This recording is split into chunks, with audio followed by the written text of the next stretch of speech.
Hello and a warm welcome. This is News Plus on Viewer Television. I am Chinon Supam. President Bola Tinubu has signed the Nigeria Data Protection Bill 2023 into law. An official statement signed by the head legal enforcement and regulations of the Nigeria Data Protection Commission, Babatunde Bamigboye, confirmed this. Bamigboye also said in the statement that the president assented to the Act on Democracy Day, June 12, 2023. According to Bamigboye, the nation has taken a massive leap forward in the global data race with the assent to the Nigeria Data Protection Act. He noted that about 500,000 jobs are expected to be created through the training of data protection officers and licensing of data protection compliance organizations to offer services to data controllers and processors. Meanwhile, the Nigeria Data Protection Act 2023 provides a legal framework for the protection of personal information and the practice of data protection in the country. And the federal government says it is working out modalities to begin students' loan between September and October 2023. The Permanent Secretary, Federal Ministry of Education, David Adejo, disclosed this in Abuja on Wednesday while addressing newsmen on the bill signed by President Bola Tinubu. Adejo said the law will provide easy access to higher education for indigent Nigerians through interest-free loans from the Nigeria Education Loan Fund. He said that President Tinubu had also approved the committee made up of ministries and agencies to see to the fruition of the loan scheme. The permanent secretary also said the government will create a specialized bank for the operation of the loans, noting that there will be a tracking system for the efficient, smooth running of the loan scheme. He said this will cover both students in private and public schools. And the newly inaugurated Senate has adjourned for 2 weeks. The recess is to enable members to prepare for full legislative activities. The Senate President Godswill Akpabio announced this shortly after a closed-door session with members during Wednesday's sitting. He also announced that the President Bola Tinubu has been formally notified of the takeoff of the 10th Assembly. In the meantime, a committee has been constituted to, among other things, see the welfare of senators for the smooth takeoff of plenary upon resumption in July. And the former Speaker, Femi Gbajabiamila, has resigned his membership as a member of the 10th House of Representatives. His resignation was read by Tajuddin Abbas, Speaker of the House, during plenary sessions on Wednesday. In his resignation letter, Gbajabiamila said his resignation is to enable him assume the role of Chief of Staff to President Bola Tinubu, who appointed him. And you recall that the president, shortly after being sworn in as president, appointed the former speaker to the position of Chief of Staff on June the 2nd.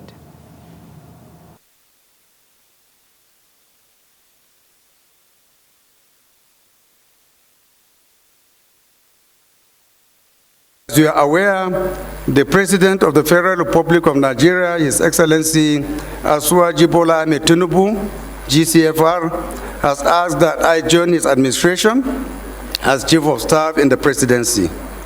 After my long service in the House of Representatives, I have agreed to serve in this new capacity. Serving in the House of Representatives has been a great honor, for which I remain eternally grateful to God, the good people of Surulere, Lagos, and Nigeria, and all those who have supported my political journey in different ways over the last 20 years. I thank all those who in various ways have made my time in the House memorable and productive. I especially thank my colleagues in the 9th House of Representatives for electing me as their Speaker and supporting me throughout my time in office. May God bless and keep you all. I congratulate you on your election as the Speaker of the 10th House of Representatives. And as you resume this new role at this critical moment in our nation's history, be rest assured of my support and my best wishes. Please accept the assurances of my highest regard. Signed, Rev. Femi Gbajabiamila, Member of the House of Representatives, representing Surulere 1 Federal Constituency. And now the members of Borno State House of Assembly have again elected Abdul Karim Lawan as the Speaker for the 4th time. Abdul Karim Lawal is the longest serving Speaker of the Assembly since 2012, and correspondent Beatrice Kuritsi has more. The Borno State House of Assembly began its Tuesday plenary with the nominations for the seats of the Speaker and Deputy Speaker. The nominations of Abdul Karim Lawan and Abdullahi Musa as Speaker and Deputy were unopposed. They were sworn in without objection. That I will protect, and defend the Constitution of the Federal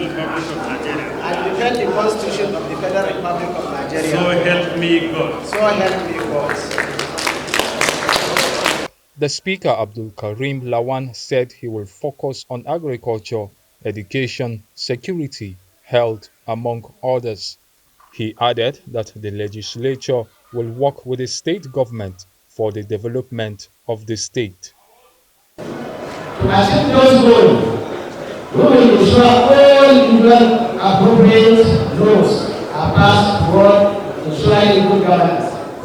At this juncture, I ask my colleagues to tighten belts to work with our longer-high governor, Professor Maroga in the 10th Borno State House of Assembly.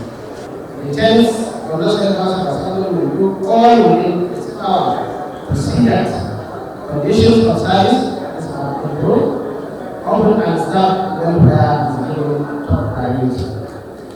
The Speaker of the 10th Borno State House of Assembly is from Guzamala constituency, where Boko Haram terrorists are still in control of some parts of the area. Beatrice Kuruti, Viewer Television News, Maiduguri.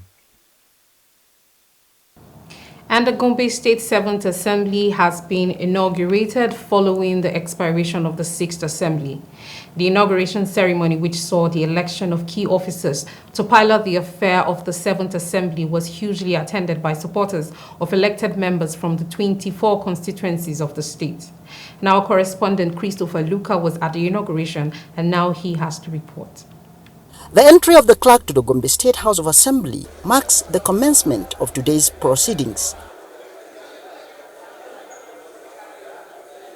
After the roll call, each member submits a copy of his Certificate of Return and Code of Conduct Bureau as requirements for swearing in. The APC is in the majority with 20 seats, while the PDP will continue its opposition duties, having clinched only 4 seats of the 24 state constituencies.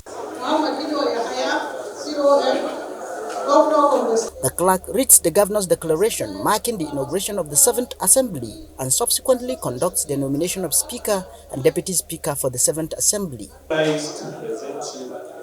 Abubakar Lugero from Akko Central constituency, the Speaker of the 6th House of Assembly, returned unopposed as the Speaker of the 7th Assembly, while Saddam Bello, Funakaya North, was nominated and unanimously elected as Deputy Speaker of the 7th Assembly.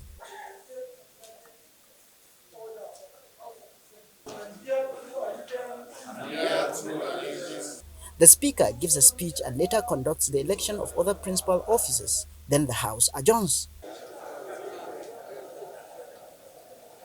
Fielding questions from the press, the Speaker reels out the milestones achieved by the 6th Assembly and promises the 7th Assembly shall do better. The same sentiment is shared by other members. We passed almost 42 bills and more than 175 resolutions to His Excellency during the period of 4 years.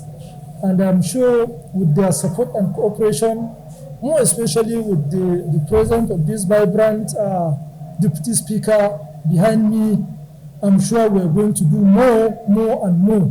We make sure that all the bills that come to this assembly pass through all the necessary process, such as the public hearing, and we ensure a robust debate at the plenary before it sees the light of the day.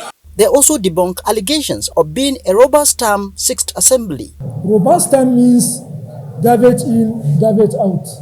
This Honorable House 6th Assembly is not a rubber stamped assembly, and I want to assure you that 7th Assembly is going to be an assembly that will uphold the principle of check and balances and separation of powers. Fundamentally, we are going to set a legislative agenda, which is going to be the first in history of this assembly. We must have an agenda a target, an objective upon which we want to accomplish at the end of this assembly. The over 4 million people living and working in Gombe State await with bated breath to see what the 7th Assembly will do in terms of meeting their developmental needs. Christopher Luka, Viewer Television News, Gombe. And over in Kaduna, the State House of Assembly, where the newly elected members have been sworn into office, as Yusuf Liman of Makere constituency emerges as the new Speaker of the Kaduna State 10th Assembly. This comes following a unanimous agreement by members of the floor. The clerk of the House, Barrister Sakinato Hassan, declared Yusuf Liman as the Speaker unopposed alongside Henry Magaji of Kagarko as the Deputy Speaker of the House. Nomination based on consensus of members, I hereby declare member-elect from Makere constituency as the Speaker of the 10th Assembly.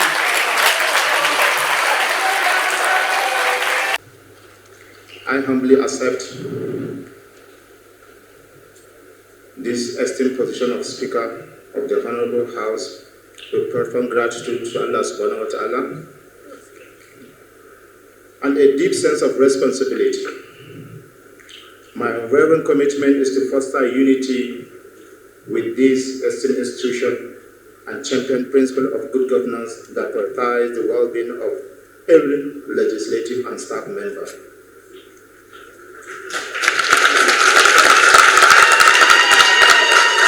Recognizing our diverse background and political leanings, it is crucial that we forge a collaborative environment where we can collectively serve the best interests of our constituents and the entire state. By embracing harmony, we can effectively translate aspiration of our people into a tangible outcome. Speaking to newsmen after the swearing-in, the only female of the State Assembly, Honorable Munirat Sulaiman from the Lere constituency, states her resolution. It's a joyful day, and I am delighted and grateful to Allah subhanahu wa ta'ala for sparing our life to see this special day. We have been sworn into office today, and as the only female in the State House of Assembly, Kaduna State, I will try as much as possible to support more women and to encourage more women to participate in politics. I know there's a lot of challenges for every woman, be it security, be it financial challenges, but I can assure you that with people like me, we will change the narratives, inshallah. And let's go on a quick break. There's more when NEWSPLUS returns.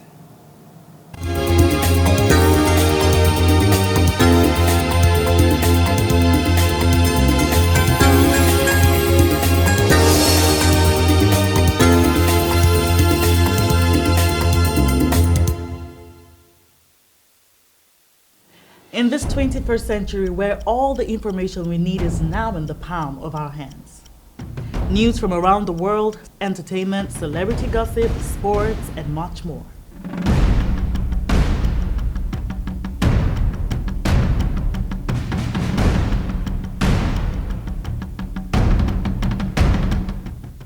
The only thing that you need is the right source.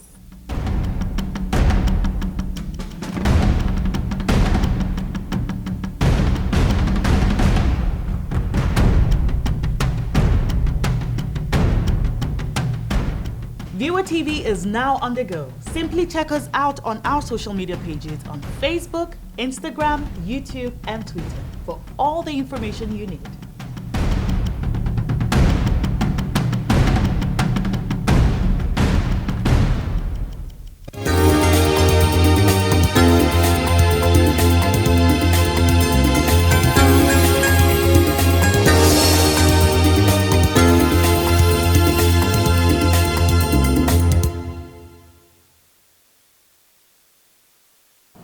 Thanks for staying with us. You're still watching NEWSPLUS on Viewer Television.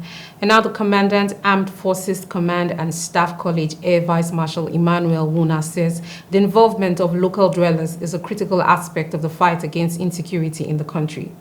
Air Vice Marshal Wuna made this known to newsmen at the final phase of the field training exercise, Obiak Ising, for students of Junior Course 95 of the Armed Forces Command and Staff College in Kaduna.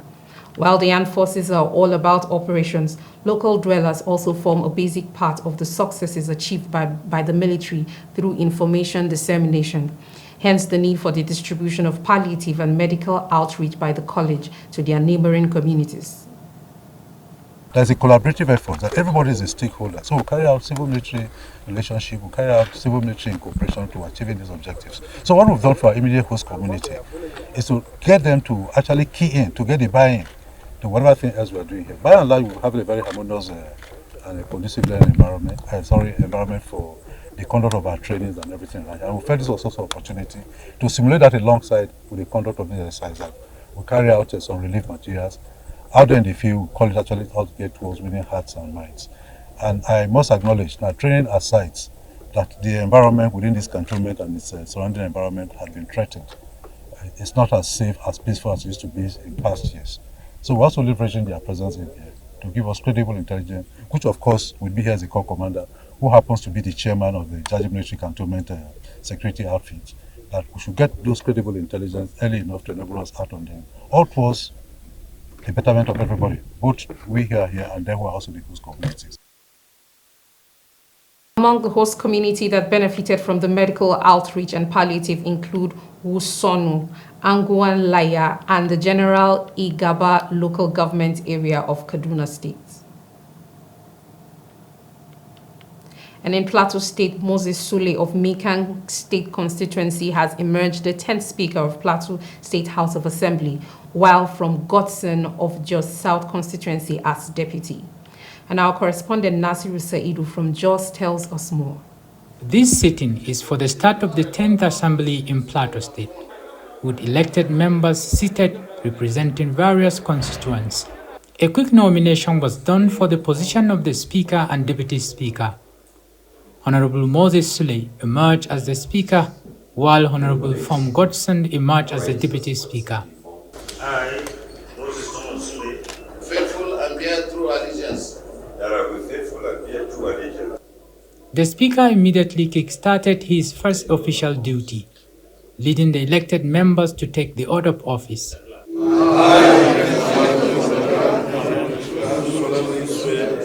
appreciate the fact that our people, our electorates, have bestowed their trust upon us to make sure that we make relevant laws that will bring to the progress and prosperity of that state. It is a task before us that we must achieve. We cannot afford to fail.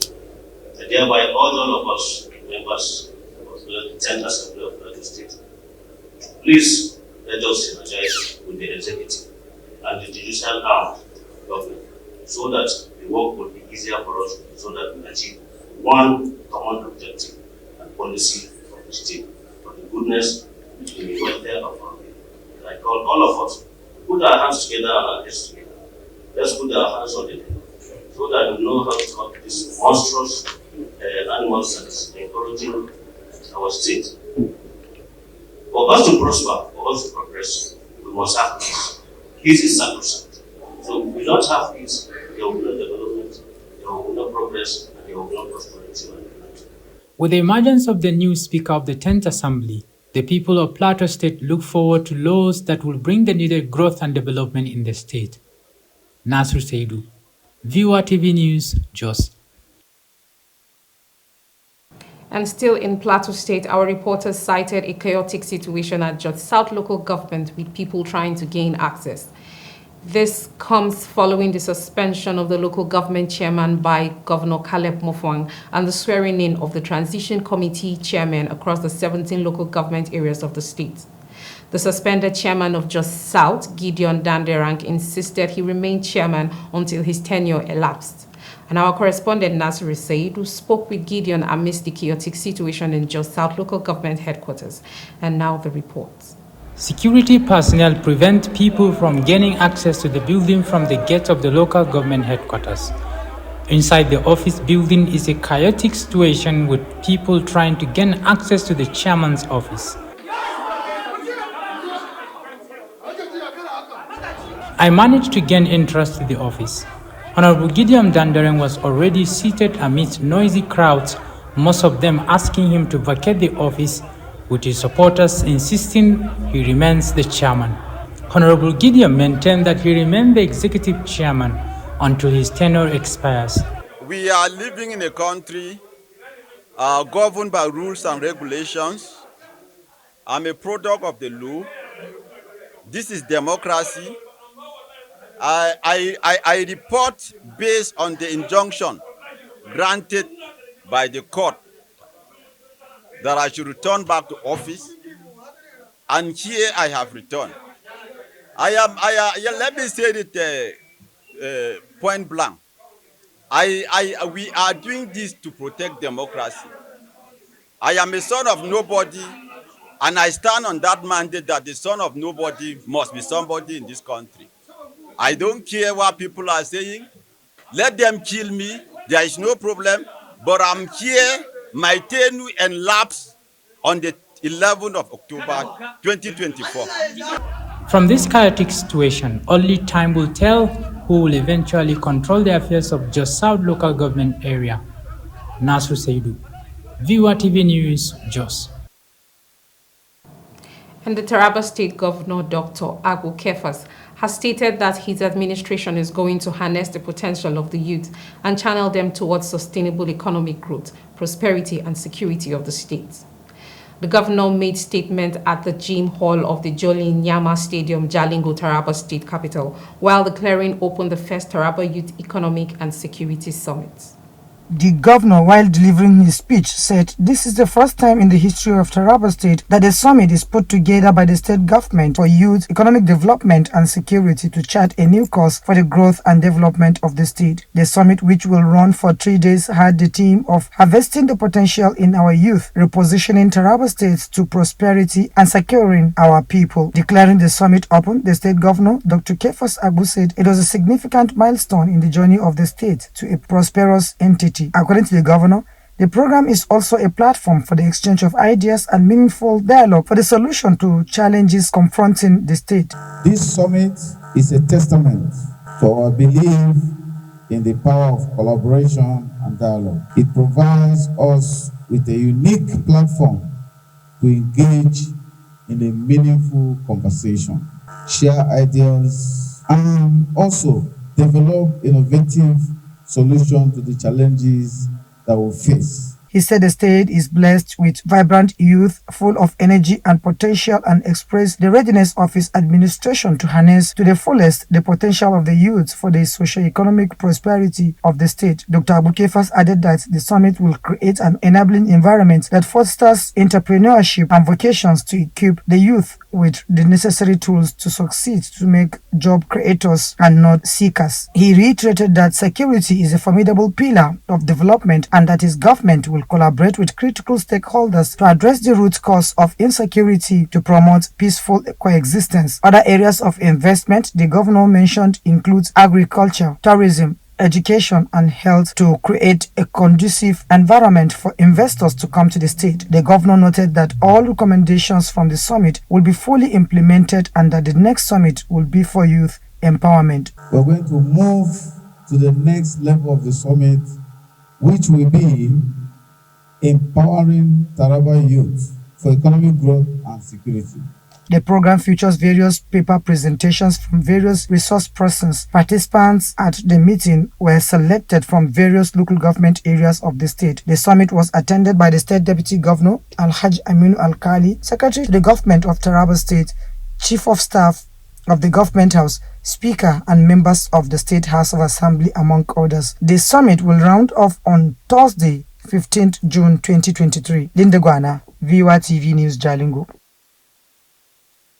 And still in Taraba State, the governor, Dr. Kefas, has shut down the Taraba State Comprehensive School due to its dilapidated nature.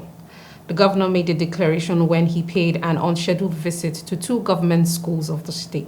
The governor, who paid an unscheduled visit to government schools in the state, said he is poised on rehabilitating the government science secondary school and government comprehensive secondary school in Jalingo. The joy on the faces of the students was not hidden as they left their classes to cheer and wave to the governor. At the science school Jalingo, the governor addressed the students direct and told them of his readiness and determination to rehabilitate the schools. He told them that he is going to train their teachers and provide them with iPads and other tools for effective learning. The governor urges the students to be of good behaviors and pay attention to their studies. I want to make sure that we give you the best education. Have hope. Very soon, we are going to renovate all these schools.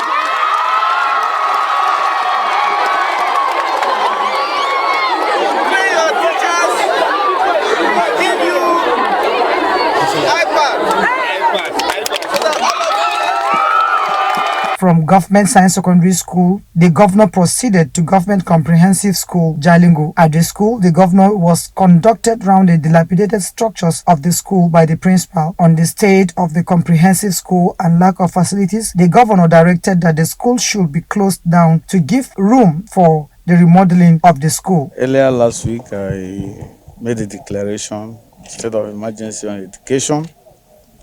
I know why I did that, because the state of our schools are very bad. It's not conducive for learning for the children. You can see with yourself. This environment is going to be, if there's going to be a breakout of cholera, it's going to start from here. Already, children are sick, they're lying down, no direction, no hospital, no nothing. You know, it's very sad. So on this note, this school has closed today. All the students will be evacuated from here, and arrangement will be made, the SSG to liaise with the PAMSEC to arrange for transportation to move them back home, and then their teachers will be communicating with them. We're going to see how we can remodel the school, transform the place before the students will come back here. The school have been in existence for decades and much attention has not been given to them, hence the dilapidated nature of the schools. Linda Guana, VOA TV News, Jalingo. And the Nigeria Labour Congress has called for policies to bridge the economic inequality gap to address the increasing rate of child labour globally.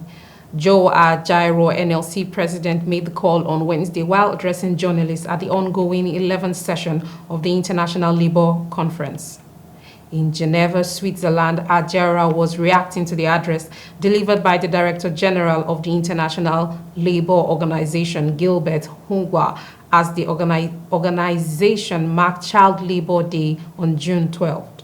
The NLC president said the issue of child labor was a global phenomenon and not particular to Nigeria alone. However, he admitted that the degree and the dimension vary from country to country, state to state, and from time to time. He emphasized that the issue prevailed in Nigeria due to its poverty rate, making children family breadwinners. Ajaero said some factors mitigating the issue of child labor in Nigeria include parents not working and some state governments not paying minimum wage. And pharmacists and professionals under the aegis of the Society for Pharmaceutical Sales and Marketing of Nigeria have urged the federal government to implement policies that will promote and ensure the availability and security in the country.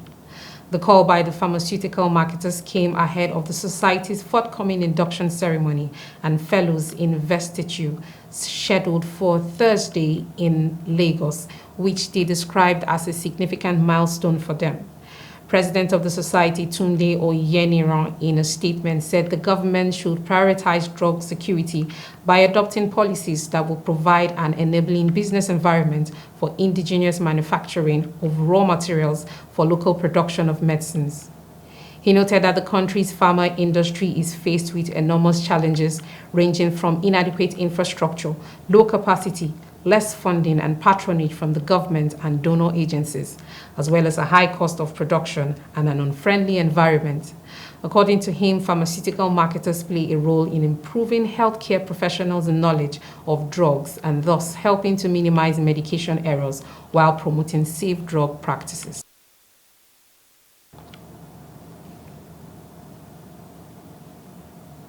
And that's all on News Plus. Many thanks for staying with us. I am Chinon Sopam. Please do stay tuned and enjoy the rest of our programs.